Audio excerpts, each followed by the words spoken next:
এই বাইকটা কুরিয়ার সার্ভিসে পাঠানো হবে এখন। দেখেন আপনারা আলহামদুলিল্লাহ কতটা টাইট ফিট ফ্রেশ কন্ডিশনের বাইক দিতেছি। এখন কথা হচ্ছে এসে নিলে কিন্তু ভালো হইতো, দেখে নিলে এনে একটু দাগ আছে, এনে একটু সিটটা ফাটা আছে, সিটটা একটু ফাটা ফাটা দেখা যায় আর কি, দূর থেকে দেখা যায়। তো আজকে আলহামদুলিল্লাহ আমাদের কাস্টমার আছে এই বাইকটা নেওয়ার জন্য, প্রায় 2 থেকে 3টা কাস্টমার ইনস্টল হাজির, কিন্তু আমরা ওয়াদাভুক্ত দেখে যার কারণে দিতে পারতেছি না এই বাইকটা, কিন্তু কুরিয়ার সার্ভিসে যাবে। তো কুরিয়ার সার্ভিসে যাওয়ার পরে কিন্তু অনেক সময় কাস্টমাররা এই খুঁত পাইলে আমার রিকোয়েস্ট রাখলাম ওনাদের, আমার কিন্তু নিজের লাভ, এখন নগদ টাকা পাইলাম, রিকোয়েস্ট রাখো আমি অপরাধী, দেখাই তার প্রমাণ। আসসালামু আলাইকুম। ওয়ালাইকুম আসসালাম। ভালো আছেন? জি ভাইয়া ভালো আছি। নিতেছেন?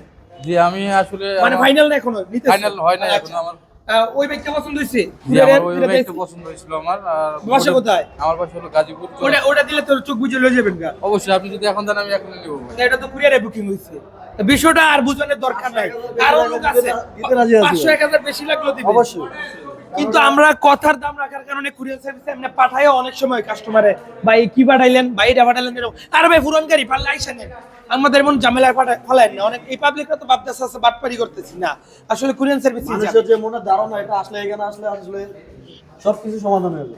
আমরা দূর থেকে অনেক মন্তব্য